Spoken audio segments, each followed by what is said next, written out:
Michael. How are you doing, Michael? Good to see you, Gilbert. Thanks for having me at your conference this week. Yes, finally to meet you in virtually. For some of the audience here, probably most of the audience, probably you're the first time being in this conference, maybe first time listening to your talk. Maybe I will start off by just talk about your background because your background, for me, when I look at your resume, it's pretty straightforward. You spend quite a bit of time at the company called Formula Growth in Montreal. And so why do you get into the investing into natural resources?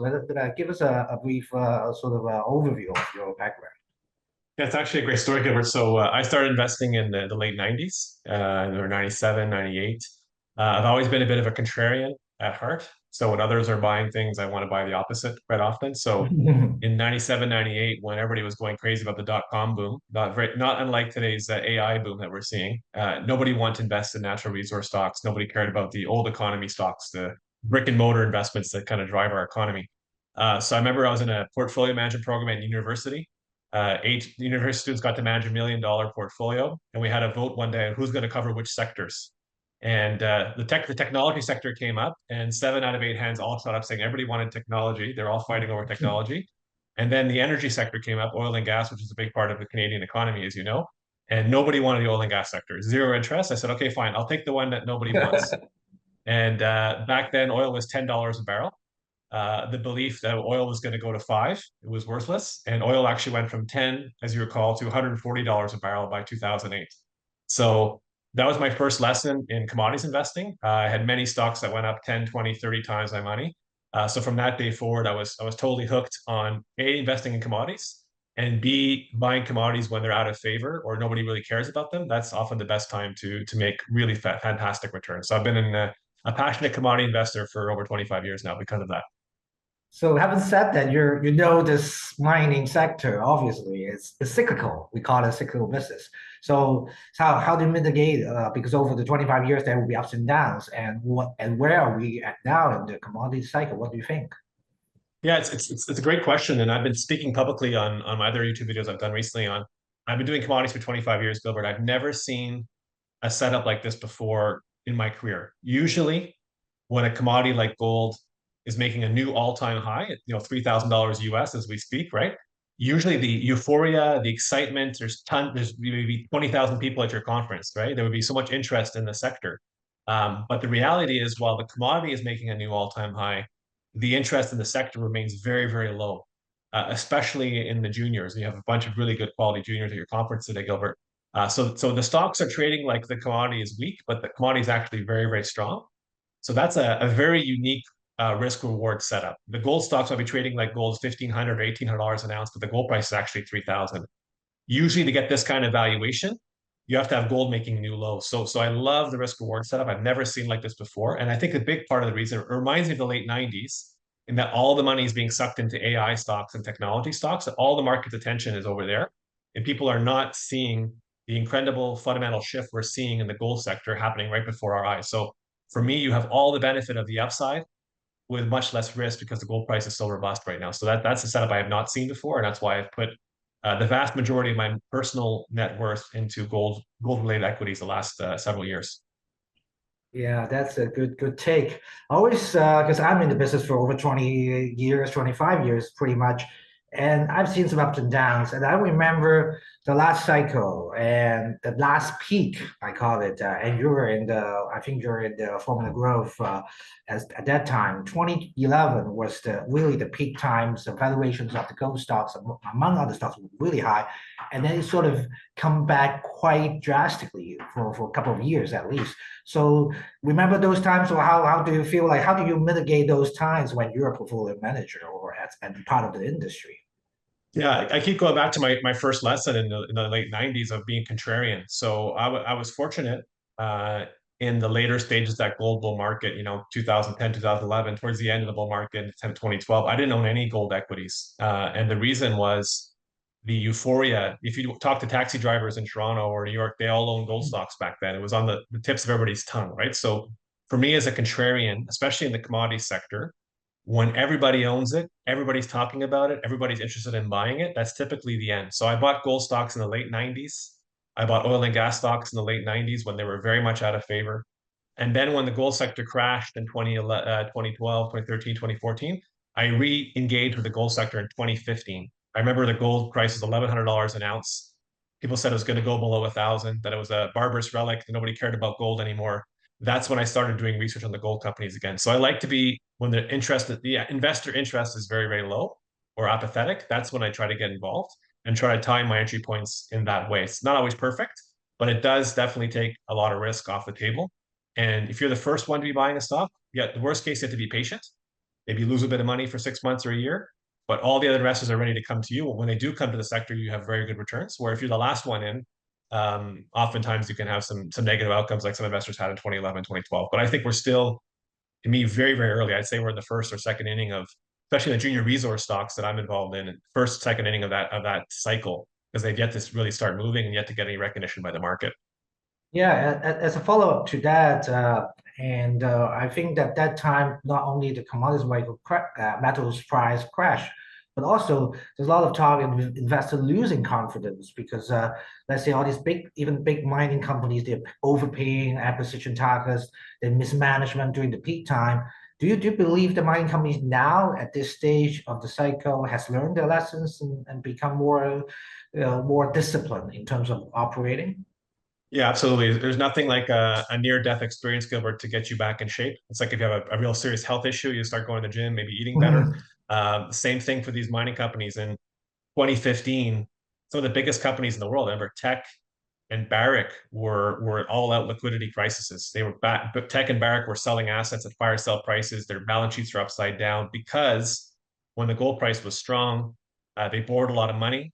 As you mentioned, to do M&A, they levered up to do acquisitions. They overpaid for those acquisitions. And then when the price fell, the debt doesn't go away, but your cash flow goes down, and you had a very upside down balance sheet situation for many of the big major companies. So if you look what's happened since 2015 to 2025, the last 10 years, Gilbert, most of the big mining companies have been focused on paying down their debt, deleveraging, buying back stock, squeezing efficiencies out of their operations, selling non-core assets. So yes, they have definitely got the message.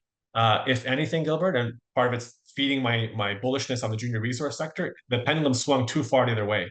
So they've been so stingy about doing acquisitions, so reluctant to do acquisitions that their cupboards are bare. If you think about the mining business, Gilbert, you might have an 8 to 10 year reserve life for most senior mining companies. If you do no acquisitions, you don't do any exploration, you don't refill the pipeline of new ounces, which you have a lot of good companies here in your conference that can do that, then your risk of having production fall off in the subsequent years is very high if you're not replacing the gold that you're producing. So if anything, that austerity or that conservatism has gone too far, and I'm forecasting a wave of M&A. I think more disciplined M&A, but these companies have to be buyers. The other thing I'd say is the valuations in the sector right now are very, very low. In 2011, stocks trading at 1.5, 1.7 times NAV and an asset value. Today, stocks are trading from anywhere from 0.2 to 0.8. Maybe if you're lucky, you get 1 times NAV. So the acquisition prices for those companies who want to start reinvesting in acquisitions are much lower and should be much more accretive to buyers. So yes, the industry's got the message. If anything, they've gone too far.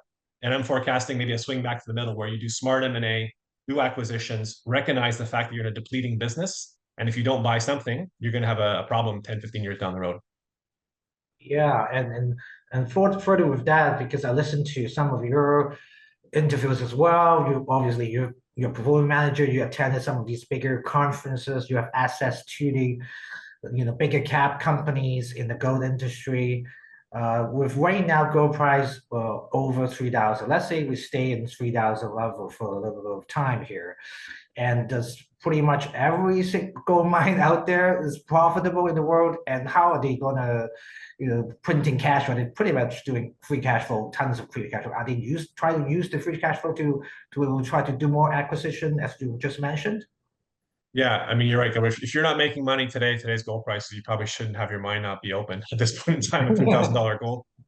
One of my key themes, you're right, Gilbert, interviews I've been doing publicly has been the margin expansion that the gold sector is going to see is astronomical. If you look at, let's say, 6 to 7 quarters ago, gold price was $2,000 an ounce. Maybe the average cost industry is $1,500, $1,600 an ounce. So they're making $400 margins, right? Today, at $3,000 gold, those cash margins have gone from $400 an ounce to $1,400 an ounce, 300% increase or more in margins. I don't care what sector you're looking at, Gilbert. If you tell me you have a sector where their margins are going up by 300%, usually the equity values follow strongly beyond that, and the stocks have yet to really even get back to the old highs from COVID. Many of these stocks, right? So yes, the companies are making money hand over fist.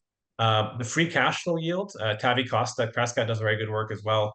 He showed a graph a couple of weeks ago on his LinkedIn account that the free cash flow yield of the gold sector is higher than the technology sector. I would Hmm. not get many of your investors on this call that would know that, but that's actually factually correct. And the free cash flows are increasing quarter over quarter as the margins continue to expand. So, the free cash flow yield for some of the mid-tier producers I look at, maybe the $2 billion to $5 billion market caps, if you look out to 2026, anywhere from 20 to 50% free cash flow yields. So those are incredible numbers. So that's why I'm also a believer you're going to see more M&A as these companies, use their cash. Most of their balance sheets are debt free. They have net cash on the balance sheet. Start redeploying some of that free cash flow into acquisitions, stock buybacks, and dividends. That'll continue to attract more investors to the sector. Yeah, so you mentioned that we're probably the second inning of this cycle. So do you think it's a once in a lifetime chance now for investors? Let's say the people tune in today, they missed the first inning. Is it still got time they can get into the market and make some good money here in this cycle? Yeah, if you look at the developers, Gilbert, so the pre-production companies, which you have at your conference, the developers, the companies that own resources, and the exploration companies, I would say have followed the sector for 25 years. These stocks are trading at 25-year valuation lows, Hmm. despite the fact that the gold companies are making money hand over fist, the producers, and despite the fact that gold's making new all-time high. So it really is a once-in-a-generation opportunity from an investment perspective. Like I said, I was investing in gold in 2015. Last time I saw a valuation like this, gold was $1,100 an ounce, and the industry was almost going bankrupt. So Hmm. usually to get this kind of valuations, you have to be in a distressed situation. So to see these kind of valuations juxtaposed against really robust fundamentals is very, very rare. Very, very opportunity. So yeah, that's why I put my money where my mouth is. The majority of my net worth is invested in resource development stories and some single asset producers in the gold sector. So let's spend a bit of time talking about more on the micro level on how you invest into certain companies because you look at tons of companies, I presume. So what will your catch your eye first? Is it the project, the management, or the focus, the metals focus? Let's say you like gold and silver really much, then you just look at gold first. What kind of scenario are we talking about? What sort of a process? Yeah, that's a great question. I have a checklist, and I've actually done a presentation on this. It's about a 30-minute presentation where I walk through in detail what I'm looking for in a junior mining investment. I won't do the 30-minute, I'll do the 30-second summary for your viewers here today. But there's basically six things that I look for. Grade. So the higher the grade, the better your margins. Scale. So the more volume of gold or silver or copper that you have, the longer mine life you're going to have, the more volume of cash flow you're going to have over the life of the mine. Infrastructure. Do you have a lot of infrastructure, roads, power, ports, existing mills, towns in place that can dramatically lower your investment cost to build a mine? So that's very important. Jurisdiction. Is it a place where you're able to build a mine politically? Do you have the political support? And that's getting better in the US and Canada, as we've seen recently. That's good, but some parts of Canada and US are still hard to work in. Management, and I could talk for hours on management, but quality management and what does that mean to me? We could talk about that maybe another time. And then finally, valuation. So what I pay for something will determine the multiples on my money I can make if I'm right. So I'm very sensitive about the valuation I'm paying, which is why I like to invest when sentiment is low. You get better valuation. So those six things are my kind of my checklist. And obviously, I have lots of details on each of those six things that I go into detail when I make an investment. And you're right. I look at hundreds, if not thousands, of junior mining investments, and I own 25. So to me, it's a volume game. You look at many, many cards, you look at many, many companies, and the ones that are really obvious will stand out much better if you're looking at a lot of different companies to compare and contrast the quality. Yeah, you just mentioned six things, and one of the things that caught my eye is the scale. You talk about the scale, but in some of the times before, let's take a copper porphyry project, let's say. So sometimes people were worried that the scale is maybe too large, that they couldn't get the financing because it can cost $1 billion to put into to start the conduct the whole process, right? Constructions and production. So what's the comment on that one? Yeah, so for me, scale and infrastructure go hand in hand. So if you think about a big copper project or a gold project, you have some examples of the companies that I own here today. Northisle, Radisson, Northern Superior, American Pacific. These are companies that are presenting at your conference today that I'm quite bullish on. Most of them have excellent jurisdiction, excellent scale. What does that mean? If there's already a highway to your site, if there's already power in place, if there's already roads and camps and existing milling infrastructure, that can lower your capex by hundreds of millions of dollars, if not billions of dollars. If you make a discovery in the middle of northern Quebec or northern Ontario or northern BC, and you're 500 kilometers away from a road and there's no power, what that means is you got to find maybe 10 or 20 million ounces of gold to justify all the money put in to build the infrastructure there. Or if you find something in Quebec in a more mining friendly distriction or BC where there's already a camp and a mining camp already, then you can share that infrastructure that's already been put in place to dramatically lower your costs. You're also right, Gilbert, that there is a preference in the market right now for projects that have a more feasible capital cost. So these multi-billion dollar capex projects, there's only a few companies in the world that can finance a project that big. Whereas the capital cost between 200 million and say 800 million dollars Canadian or US, those are more manageable projects that many more companies can finance, and therefore the attractiveness of those companies are better. But there will come a time in the cycle, Gilbert, where the bigger mega projects will get a good bid because there'll be a desperate scramble for material metals, and big will be beautiful. But right now, mid-size, small is a little bit more attractive to the market because the market can believe the financing is a doable thing. So what sort of return are we talking about? Are you looking for when you decide, let's say, okay, this is the project, this is the company I'd like to invest. What sort of time frame and in sort of return are you looking for usually? Yeah, it's something I think about a lot, Gilbert. I would say, I'm not sure how many of your viewers of the conference here today invest in technology venture capital funds, but VC investing has been very, very popular in the technology sector. That model is basically you buy 25, 30 tech startup companies, 25 to 27 of them go to zero. But if you find one Google or one Facebook or one Netflix, you make so much money on that one investment that you earn an amazing return overall on your whole portfolio. I liken junior resource mining or energy investing to a venture capital portfolio. That's why I own 25 to 30 names. I typically put 1% of my portfolio in a new investment, and I'm looking to make 20 to 50 times, 20 to 50 times my money if I'm right, because I know in advance, despite the amount of work that I do, the expertise that I have in the sector, but many of my investments that I make in these early stage companies are not going to work out. Some of them will go to zero. So I have to make a very large return when I'm right to subsidize or pay for the mistakes I'm going to make because very few companies can go all the way to become a mine. But the ones that do, 30, 50, 100 times your money is not an unusual return. So I always tell investors, don't just buy one junior resource stock. Buy a portfolio of names, be systematic in your approach, be willing to take risk, understand that some are not going to work out. If you focus on the valuation, the entry point, and the return you can make if you're right, I've had many, been blessed to have many 30, 50, 100 times my money stocks in my portfolio over my career. And I tell you, once you have one, you're addicted. You want to find another one. And it also pays for a lot of mistakes that don't go to 100 times your money. So that's really the approach that I use, and very disciplined about it and very calm about it as well, in terms of being systematic and have a strategy in place to do it sustainably over time. That's indeed a great approach. So I will probably ask you this as a follow-up. You talk about Netflix and Google. Have you found your Google and Netflix yet? And a story that you can brag about, 10 years from now, talk to your grandkids about this is the one story that I invested early and make me that star. Yeah, I mean, I've had it's hard to pick among your children. You never know who's going to be Google and Facebook. I have some companies that I invested in that I have high hopes that will do that. But in the past, I've had couple oil and gas companies. A company called Heritage Oil went from $3 to 100. Oh, wow. Richmond Mining, we got in I think 50 cents. It went to $15. K92 Mining, I bought it at 45 cents. It's $12 today, and I still think it's got a lot of room to run.